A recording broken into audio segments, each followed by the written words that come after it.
Shalom saudara yang dikasihi Tuhan, kita baru saja meninggalkan tahun 2021 yang penuh dengan kenangan dan memasuki tahun 2022 yang penuh dengan tantangan. Tahun ini kita sebut sebagai tahun kesehatan rohani, the year of spiritual health. Mengapa? Karena di tengah dunia yang penuh dengan sakit penyakit, pandemi COVID-19 yang belum berhenti, dan banyak orang terdampak secara fisik, mental, dan spiritual, kita harus hidup dengan roh yang berlawanan, yaitu dengan kesehatan ilahi. Dan semuanya harus dimulai dari kesehatan secara spiritual. Relasi dengan Tuhan melalui doa, pujian, penyembahan, dan firman harus dibangun dengan baik. Kasih mula-mula harus bergelora kepada Tuhan. Dan roh kita harus selalu menyala-nyala untuk melayani dengan kuasa Roh Kudus.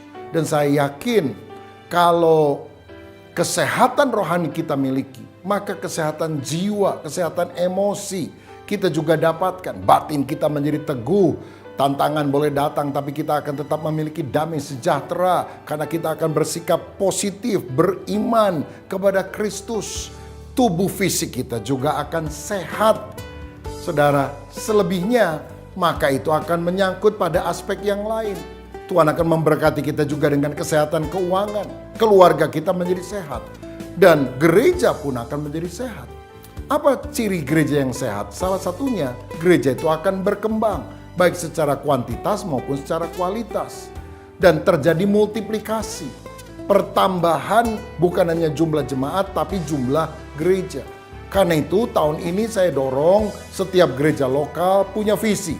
Targetkan satu gereja, satu cabang. Satu gereja, satu cabang. Kita harus merintis gereja-gereja baru agar visi 10.000 GBI itu bisa terlaksana di dalam masa kehidupan kita ini. Saudara, saya tahu masa ini masa yang berat, tapi Alkitab berkata beritakanlah firman, baik atau tidak baik waktunya. Justru di tengah orang-orang kebingungan, mereka mencari Tuhan. Dan kita bisa memenangkan mereka dengan Injil Yesus Kristus yang kita sampaikan secara langsung, on-site, live, maupun secara online melalui sosial media. Dan kita mulai bentuk kelompok-kelompok kecil untuk mulai memuridkan mereka sampai akhirnya menjadi sebuah gereja cabang yang baru. Ini doa saya.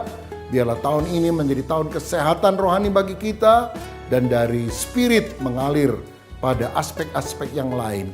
Kita memuliakan Tuhan Yesus Kristus. Tuhan memberkati kita. Amin.